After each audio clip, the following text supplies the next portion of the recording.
নমস্কার সবাইকে। সবাই কেমন আছেন? আমি তৃষ্ণা আপনাদের জন্য নিয়ে আসছি নতুন একটা রেসিপি। তো আজকে আমি আপনাদের রান্না করে দেখাবো কলমি শাক ভাজা। তো আমাদের বাড়িতে কি কি দিয়ে কলমি শাকটা রান্না করে বা ফোড়ন দেয় সেটাই তোমাদের সাথে শেয়ার করব। আর তোমরা কীভাবে যে অন্য কোনো কিছু দিয়ে কলমি শাকটাকে রান্না করো সেটাও কিন্তু আমাকে অবশ্যই জানাতে ভুলবে না। তো চুলায় তেল গরম করতে বসিয়ে দিয়েছিলাম। এখন এর মধ্যে দিয়ে দেব দুটো শুকনো মরিচ, দিয়ে দেব বেশ খানিক রসুন,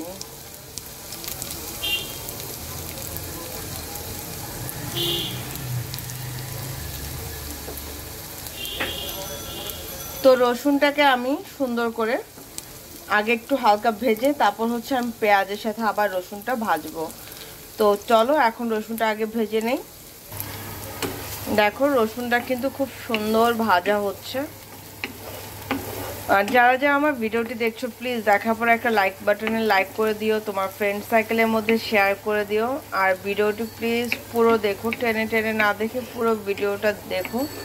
দেখার পর কেমন লাগলো সেটা কিন্তু অবশ্যই কমেন্টস বক্সে জানাতে ভুলবে না। আর কারা কারা আমার মতন করে রান্না করো, যদি আমার রেসিপি দেখে কেউ রান্না করো সেটা কিন্তু অবশ্যই আমার কমেন্টস বক্সে জানাতে ভুলবে না, ঠিক আছে? যাই হোক, আমি এখন রসুনটা একটু সুন্দর করে ভেজে নেই, তারপর তোমাদের সাথে শেয়ার করছি। দেখো এখানে আমি কলমি শাকটাকে সুন্দর করে ধুয়ে পরিষ্কার করে রাখা আছে। আর এইদিকে দেখো রসুনটা খুব সুন্দর হালকা একটু লাল লাল ভাব চলে আসছে। এখন আমি এর মধ্যে দিয়ে দেব পেঁয়াজ। শাক রান্না করার সময় যত তুমি রসুন ব্যবহার করবে শাকটা কিন্তু তত সুন্দর মজবে, ঠিক আছে?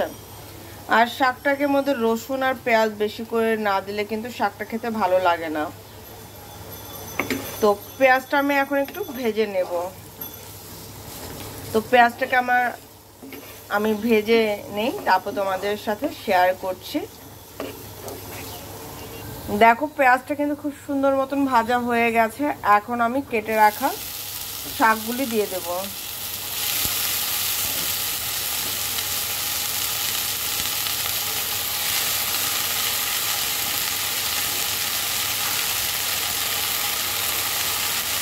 দেখো শাককে দেওয়ার পর আমি দিয়ে দেব কাঁচামরিচ।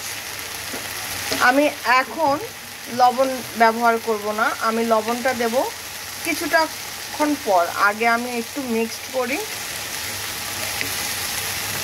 যদি তুমি ধরো সাথে সাথে যদি লবণটা দাও না তাহলে তুমি মাপটা বুঝবে না। কারণ আমি যখন এখন এটাকে ঢেকে দেওয়ার পরে যখন আমি নাড়বো দেখবো অনেকখানি কমে গেছে, তখন তুমি একটা আন্দাজ করতে পারবে। যারা আমার মতন মানে লবণ দিতে আন্দাজ করতে পারো না তাদের জন্য বলছি। তখন দিলে হয় কি জিনিসটা বোঝা যায় যে আমার মাপ কতটুক আছে। তো যাই হোক, এখন আমার নেড়ে দেওয়া শেষ। এখন আমি এটাকে সুন্দর মতন ঢেকে দেব। ঠিক 3-4 মিনিটের মতো করে আমি ঢেকে দেব, তারপর তোমাদের সাথে শেয়ার করছি। দেখো আমি কিন্তু শাকটা খুব সুন্দর করে 4-5 মিনিট ভাপ দিয়ে মাঝখানে একটু নেড়ে দিয়েছিলাম। এখন আমি দিয়ে দিলাম স্বাদ অনুযায়ী লবণ।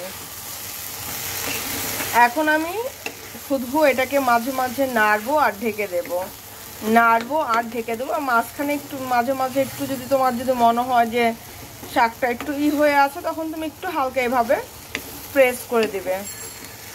দ্যাটস এনাফ আমার মনে হয়। তো শাকটা এখন হওয়ার পর তোমাদের সাথে আমি লাস্ট এন্ডিংয়ে শেয়ার করছি। শাকের মধ্যে আর কোনো কিছুই দেওয়ার নাই, শুধু এটা শাকটা সুন্দর করে আমি ভাজবো আর নামাবো। আর আমি 3-4 মিনিট পর ঢাকবো আর একটু নেড়ে দেবো, আবার ঢাকবো। যখন হয়ে যাবে তখন আমি তোমাদের সাথে এটাকে শেয়ার করব, ঠিক আছে? তো এখন আমি এটাকে ঢেকে দেই। দেখো আমার শাকটা কি সুন্দর মানে কি বলবো, দেখো সুন্দর হয়ে গেছে। আর কতগুলো শাক দেখো কতটুকু হয়ে গেছে। আমি এটাকে আরো 3-4-5 মিনিট করব, ভাজবো।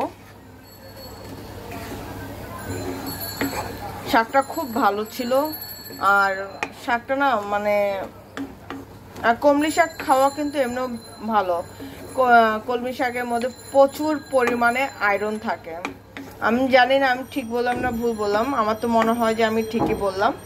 যদি ভুল বলে থাকি তাহলে তোমরা অবশ্যই কারেকশন করে দেবে, ঠিক আছে? তো এটাকে 4-5 মিনিট আর একটু ভাজি। দেখো আমার শাকটা কিন্তু খুব সুন্দর হয়ে গেছে। আমি এখন এটাকে নামিয়ে নেব। তো আমি এটাকে নামানোর পর তোমাদের সাথে এর ফাইনাল লুকটা শেয়ার করছি।